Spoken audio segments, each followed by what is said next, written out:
The biggest plane crashes in aviation history. For a few moments, everything feels ordinary. The seatbelt sign clicks off, people settle in, then something unseen goes wrong. These are the air disasters that changed flying forever, not only for how many died, but for what the world learned too late. Commercial aviation rests on an idea most passengers never question. When a plane crashes, it must be rare, unusual, or unavoidable. That belief offers comfort. It allows people to relax into their seats and trust the system around them. Yet history shows that belief is not always true.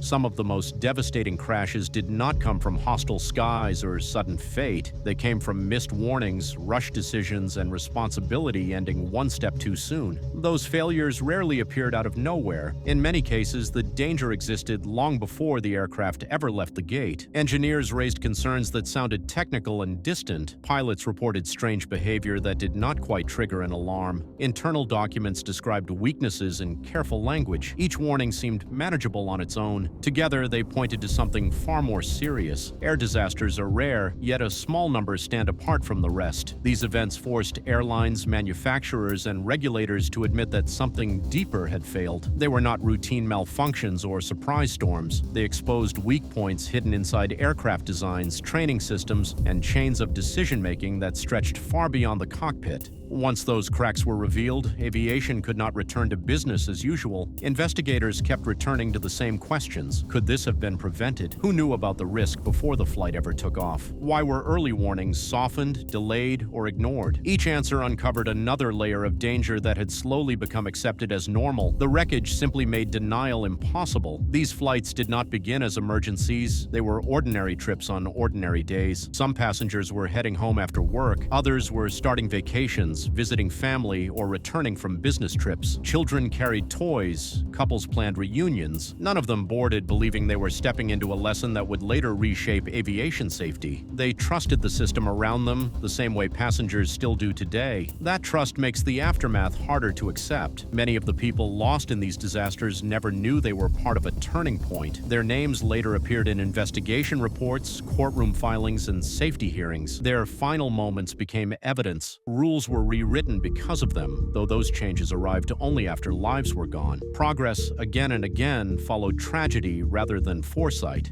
Understanding these crashes matters because they reveal how fragile safety becomes when pressure, pride, or profit takes priority. Small design choices can turn into catastrophic failures once an aircraft climbs into the sky. Danger does not always arrive with alarms or visible damage. It often hides behind routine procedures and quiet assumptions that feel safe until they are tested. One crash in particular shattered that sense of security in a single afternoon. It happened on a clear day on a modern aircraft, less than an hour into the flight. At the time, it was the worst disaster aviation had ever seen. The plane never stood a chance, and the warning had already been written years earlier. Across disasters like this, the details change, but the patterns remain. Investigators keep finding warnings that never reach the runway. Engineers flagged concerns. Pilots reported close calls. Internal memos described risks in plain language. Planes kept flying anyway. The danger was known, yet it stayed unaddressed until a crash forced action. Money often sat at the center of those choices. Fixes required time.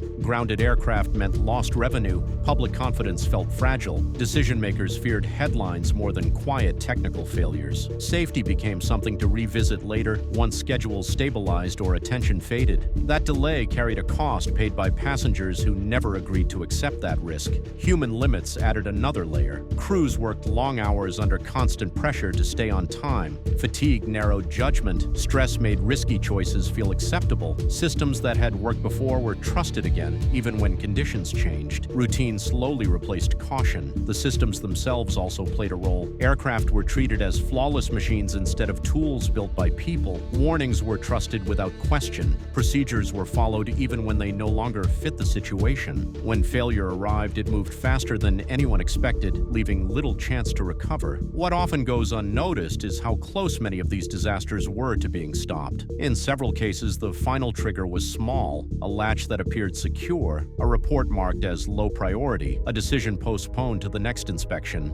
None of these choices felt dangerous on their own. Together, they formed a chain that could not be broken once the aircraft was airborne. There is also a human tendency to normalize risk. When something does not fail the first time, it starts to feel safe. A system that works once is trusted again. A near miss fades into memory. Over time, danger becomes familiar, and familiarity breeds confidence rather than caution. Aviation history shows this pattern repeating itself with painful clarity. Passengers rarely see these hidden layers. They see smooth departures, calm announcements, and confident crews. What they do not see are the compromises made long before the flight number is assigned. They do not see the meetings where timelines matter more than margins, or the paperwork that quietly accepts a flaw as manageable. The reality of aviation safety remains uncomfortable. Improvements usually follow failure rather than prevention. Investigators can uncover problems, but they often lack the power to enforce solutions. Regulators depend on manufacturers to act, and manufacturers control the pace of change. Safety advances only when every link in that chain aligns, and history shows how fragile that alignment can be. Still, these crashes did not disappear without consequence. Cargo doors were redesigned so they could not be closed incorrectly.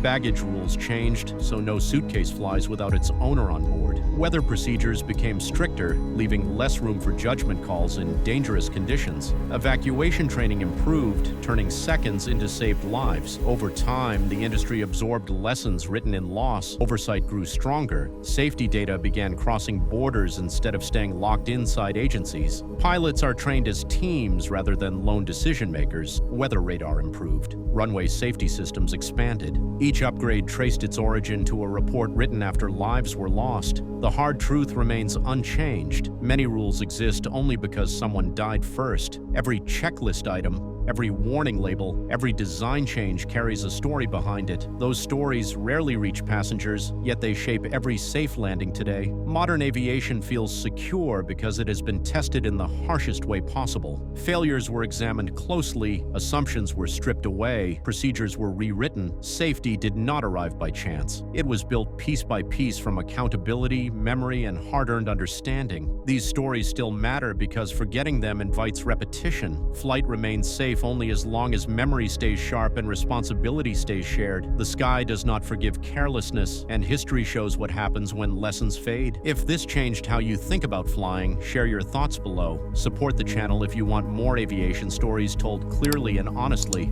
Subscribe for more moments where a few seconds altered the course of history.